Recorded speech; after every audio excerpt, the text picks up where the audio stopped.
मेरे छोटे भाई बहन, तो कैसे हैं आप लोग। और आप सभी भाई बहनों को मेरी तरफ से नमस्कार। और आज की क्लास जो फिजिक्स की होने वाली है, बहुत अमेजिंग इंटरेस्टिंग क्लास में आप सभी भाई बहनों का मैं स्वागत करता हूं।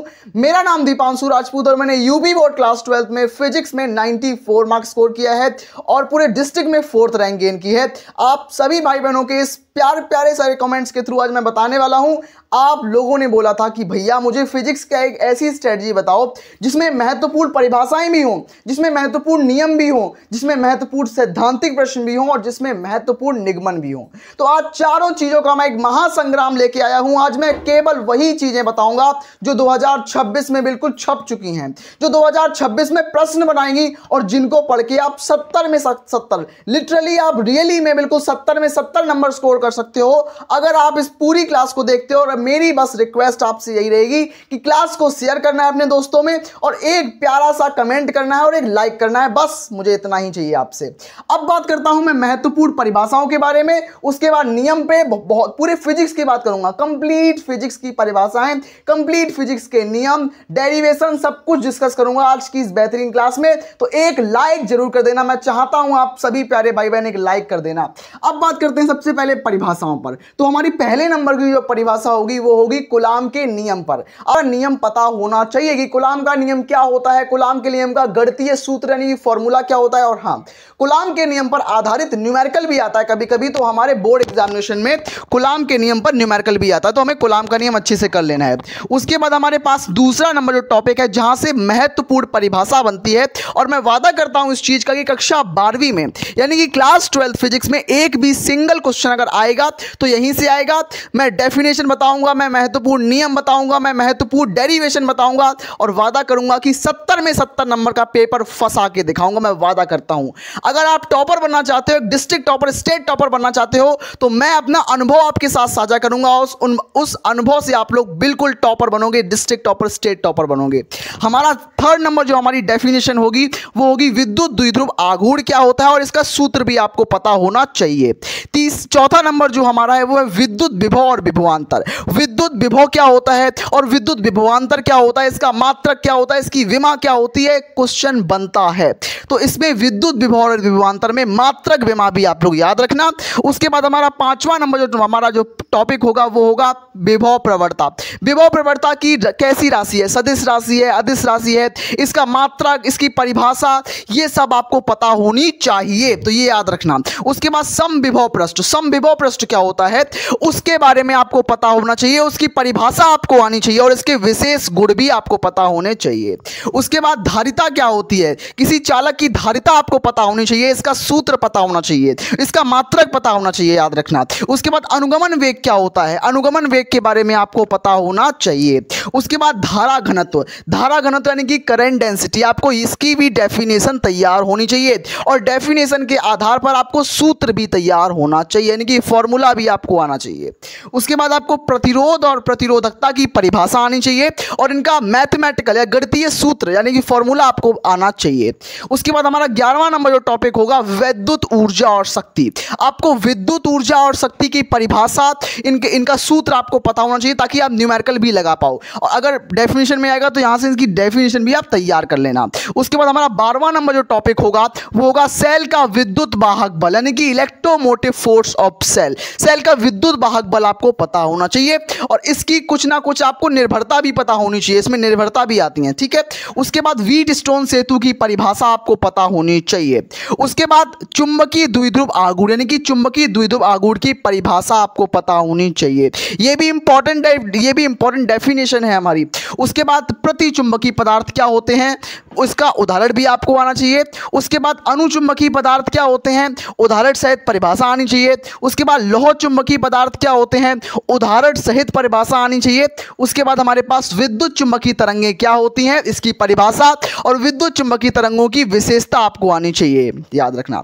उसके बाद प्रकाश का परावर्तन क्या होता है, इसके नियम लिखिए। तो प्रकाश का परावर्तन व इसके नियम दोनों चीजें इंपॉर्टेंट हैं, आप तैयार कर लेना। मैंने कराए भी हैं प्रकाश का परावर्तन, इसके नियम भी कराए हैं। तो अगर आप रेगुलर स्टूडेंट हो, अगर रेगुलर वाले भाई बहनों, तो आपको मजा आ रहा होगा टॉपिक को सुन के। उसके बाद क्रांतिक कोण की परिभाषा आपको पता होनी चाहिए कि क्रांतिक कोण क्या होता है, उसकी परिभाषा क्या होती है, आपको समझ में आ रही होंगी चीजें। मैं बढ़ता हूं अपनी और डेफिनेशन की तरफ। छोटे भाई बहन, अब मैं लेके आ चुका हूं हमारे आगे वाले पार्ट पर, यानी कि मैं अब बात करूंगा 21 से लेकर 30 नंबर तक की सारी मोस्ट इंपॉर्टेंट डेफिनेशंस के बारे में। और मैं वादा करता हूं कि जितनी डेफिनेशंस बता दूंगा उससे बाहर डेफिनेशन नहीं आएगी, तो आप विश्वास करके इस पर काम करेंगे, ठीक है। तो क्या है हमारे पास 21 नंबर जो डेफिनेशन है वो है पूर्ण आंतरिक परावर्तन। जो हमारी पूर्ण आंतरिक परावर्तन होता है ये भी हमारा वेरी वेरी इंपॉर्टेंट टॉपिक है, तो इसको भी आपको तैयार करना है। उसके बाद वर्ण विक्षेपण क्षमता, हमें इसको भी तैयार करना है। उसके बाद हमारे पास है तरंगाग्र व इसके प्रकार, तो हमें तरंगाग्र के बारे में पता होना चाहिए कि तरंगाग्र क्या होता है व इसके प्रकार क्या होते हैं, गोली तरंगाग्र, समतल तरंगाग्र, इस तरीके से हमें इसके प्रकारों के बारे में भी पता होना चाहिए। उसके बाद प्रकाश का व्यतिकरण क्या होता है और इसके लिए आवश्यक शर्तें क्या होती हैं, ये भी हमें पता होना चाहिए। उसके बाद प्रकाश का विवर्तन क्या होता है, ये भी हमें पता होना चाहिए। उसके बाद प्रकाश का व्यतिकरण, विवर्तन और प्रकाश का परावर्तन, ये तीन चीजें मोस्ट इंपोर्टेंट है और आप तीनों चीजों को अच्छी तरीके से तैयार करोगे। उसके बाद नाभिकीय संलयन क्या होता है, इसकी डेफिनेशन हमें तैयार करनी पड़ेगी। उसके बाद नाभिकीय विखंडन क्या होता है, हमें इसकी भी डेफिनेशन तैयार करनी पड़ेगी। बोर्ड एग्जामिनेशन में हर साल आती है ये डेफिनेशन। उसके बाद द्रव्यमान क्षति पर, हमें मतलब द्रव्यमान क्षति पर इसकी डेफिनेशन तैयार करनी पड़ेगी। उसके बाद बंधन ऊर्जा पर तैयार करना पड़ेगा, हमें बंधन ऊर्जा क्या होती है। उसके बाद हमें हाइड्रोजन स्पेक्ट्रम के बारे में पढ़ना पड़ेगा। तो इतनी सारी डेफिनेशन, हमें 30 डेफिनेशन मोस्ट इंपॉर्टेंट डेफिनेशन है और 30 को मैं तैयार कराऊंगा। मैं ऐसा नहीं कह रहा हूं कि बची हुई डेफिनेशन नहीं करनी है।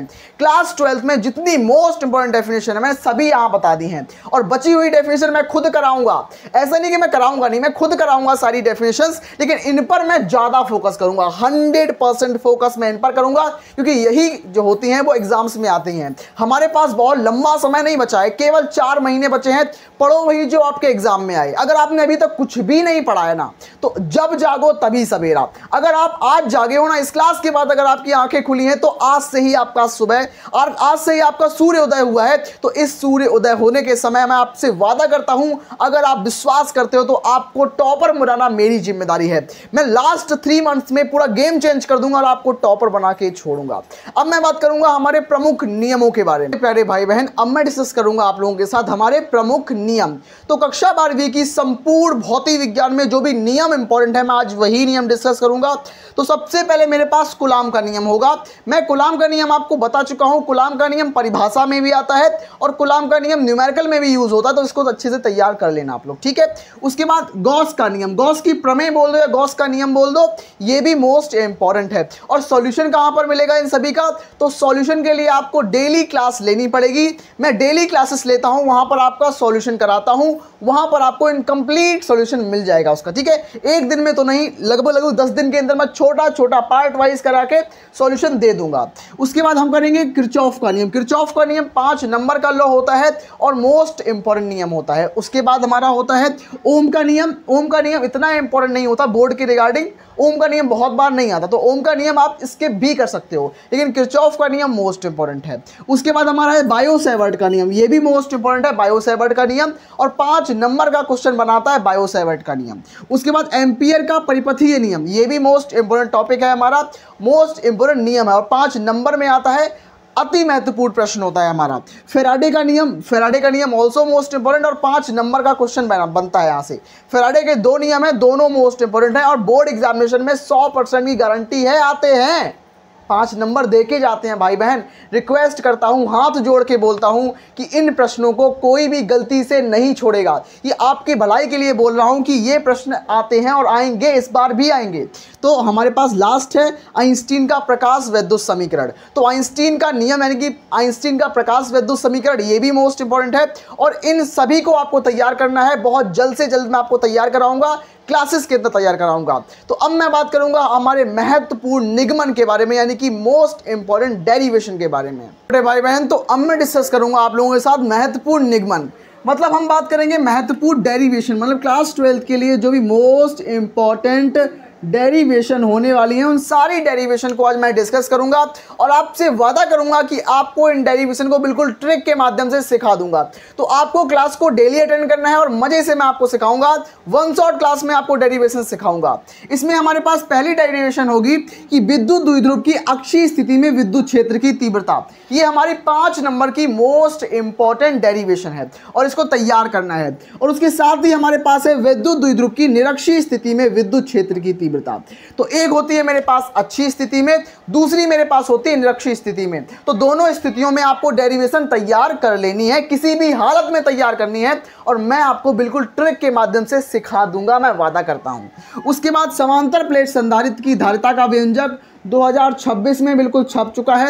मैं वादा करता हूं 2026 में छपा हुआ प्रश्न है समांतर प्लेट संधारित्र की धारिता का व्यंजक। उसके बाद दो समांतर धारावाही चालकों के बीच लगने वाले बल का व्यंजक। ये भी आपका most important topic, most important derivation है और ये 5 नंबर का डेरिवेशन है और VVIMP है, मतलब वेरी वेरी इंपॉर्टेंट है।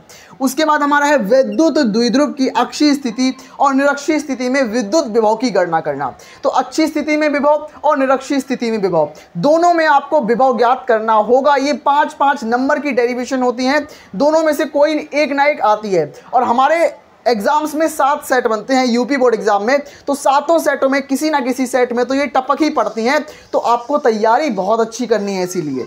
तो दूसरा हमारे पास 6वें नंबर की डेरिवेशन होगी LCR परिपथ की प्रतिबाधा के लिए सूत्र का निगमन करना। तो ये भी आपके लिए मोस्ट इंपॉर्टेंट है, इसको भी हम तैयार करेंगे और बहुत मजे से तैयार करेंगे। उसके बाद प्रिज्म पदार्थ के लिए अपवर्तन का सूत्र। तो हमारे पास जो प्रिज्म होता है उस पदार्थ, उसके लिए अपवर्तनांक का सूत्र या अपवर्तन का सूत्र हमारे पास 5 नंबर की डेरिवेशन बन के आता है और बहुत आसान होती है और बहुत इजी लैंग्वेज में आपको मैं सिखाऊंगा। उसके बाद मेरे पास हाइड्रोजन स्पेक्ट्रम की विभिन्न श्रेणियों का सूत्र का निगमन। हमारे पास हाइड्रोजन स्पेक्ट्रम होता है लाइमन श्रेणी, बामर श्रेणी, पास्चन श्रेणी, ब्रैकेट श्रेणी, फुंड श्रेणी। इन सभी 5 श्रेणियों के लिए हम तरंग दैर्ध्य का सूत्र का निगमन करेंगे। उसके बाद हमारे पास होगा डी ब्रोगली तरंग दैर्ध्य के लिए व्यंजक। जो मेरे पास डी ब्रोगली तरंग दैर्ध्य है उसके लिए हम उसकी तरंग दैर्ध्य का व्यंजक निकालेंगे, सूत्र निकालेंगे और हमारा ये मोस्ट इंपॉर्टेंट डेरिवेशन है। उसके बाद हमारा है लेंस मेकर फॉर्मूला। VVIMP ये भी है VVIMP, क्योंकि लेंस मेकर सूत्र से ऐसा कभी साल नहीं आया कि आपके किसी ना किसी सेट में प्रश्न आया हो। तो ये डेरिवेशन मोस्ट इंपॉर्टेंट है। आगे चलते मैं आपको और भी कुछ डेरिवेशन सिखाता हूं। मेरे प्यारे भाई बहन, अब मैं डिस्कस करूंगा आप लोगों के साथ 11वें, 12वें और 13वें नंबर की हमारे पास डेरिवेशन। जो हमारी 11 नंबर की डेरिवेशन है ये क्या बोल रही है कि परिमित लंबाई के धारावाही तार के कारण चुंबकीय क्षेत्र।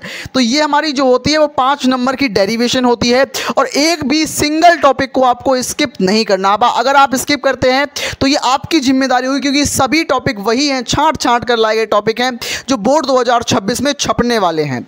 महासंग्राम इसीलिए है कि यहाँ से क्वेश्चन 90 पार जाएगा फिजिक्स में। तो वृत्ताकार धारावाही कुंडली की अक्ष पर चुंबकीय क्षेत्र, ये भी इंपॉर्टेंट डेरिवेशन है। उसके बाद हाइगेन के द्वितीयक तरंगिकाओं के सिद्धांत के आधार पर परावर्तन की व्याख्या और हाइगेन की द्वितीयक तरंगिकाओं के आधार पर अपवर्तन की व्याख्या। दोनों 5 नंबर की डेरिवेशन होती हैं। दोनों में से कोई एक आएगी, दोनों नहीं आएंगी, दोनों में से कोई एक आएगी। और किस सेट में कौन सी आ जाए पता नहीं है किसी को। किसी परावर्ती दूरदर्शी का किरण आरेख बनाइए। तो इसका किरण आरेख शायद आपको तैयार कर लेना है, 5 नंबर का है, मैं खुद तैयार करा दूंगा आपको। अब मैं बात करूंगा महत्वपूर्ण सैद्धांतिक प्रश्नों के बारे में कि कैसे कैसे सिद्धांत वाले क्वेश्चन आते हैं। प्यारे भाई बहन, अब मैं डिस्कस करूंगा आप सभी भाई बहनों के साथ हमारे प्रमुख यानी कि महत्वपूर्ण सैद्धांतिक प्रश्न। मतलब हमारे यहाँ पर कुछ नियम होते हैं, कुछ डेरिवेशन होती है, कुछ परिभाषाएं होती हैं और कुछ न्यूमेरिकल्स होते हैं। बस यहीं से क्वेश्चन आते हैं। अगर आप इस पूरी क्लास को अटेंड करते हो और अगर इन पर आप अच्छे से इंप्लीमेंट करते हो, इनको तैयार करते हो, तो मैं 100% दावा कर सकता हूँ कि 90+ पेपर फंसेगा। और क्लास को डेली अटेंड करना, मैं आपको टॉपर बनाऊंगा और फिजिक्स में 90+ मार्क्स दिला के रहूंगा। आप विश्वास करो इस चीज का। हमारे पास सबसे पहले होगा ट्रांसफार्मर का सिद्धांत व क्रियाविधि। ये हमारे पास तैयार होना चाहिए। हमारे पास ट्रांसफार्मर का सिद्धांत और क्रियाविधि तैयार होनी चाहिए। उसके बाद हमारे पास रदरफोर्ड का परमाणु मॉडल आना चाहिए और इसकी कमियां भी हमें तैयार होनी चाहिए। उसके बाद हमारे पास हाइगेन का सिद्धांत हमारे पास तैयार होना चाहिए और मैं आपको तैयार करा दूंगा, ठीक है। उसके बाद हमारा मोस्ट इंपॉर्टेंट टॉपिक ये भी है कि बोहर का परमाणु मॉडल। ये VVIMP क्वेश्चन है। VVIMP मतलब very very very important question है। उसके बाद पीएन संधि डायोड अर्ध तरंग दृष्टिकारी के रूप में, पीएन संधि डायोड पूर्ण तरंग दृष्टिकारी के रूप में। उसके बाद डायनेमो का सिद्धांत व कार्यविधि या क्रियाविधि लिखिए। तो अगर आप ये 7 सैद्धांतिक प्रश्नों को तैयार करते हैं तो 5-5 नंबर वाले क्वेश्चन यहीं से बनते हैं। अगर आपको 5 मार्क्स पक्के करने हैं तो आपको इन क्वेश्चंस को अच्छी तरीके से तैयार करना होगा और मेरी क्लास को डेली पढ़ना होगा। मैं आपसे रिक्वेस्ट करता हूं कि क्लास को एक बार शेयर कर दो। अगर आप नए आए हैं तो सब्सक्राइब कर लो। अगर आपको क्लास अच्छी लगी है तो एक लाइक जरूर कर देना। मिलते हैं ऐसी अमेजिंग नेक्स्ट क्लास में, तब तक के लिए धन्यवाद। पढ़ते रहिए, स्वस्थ रहिए, मस्त रहिए।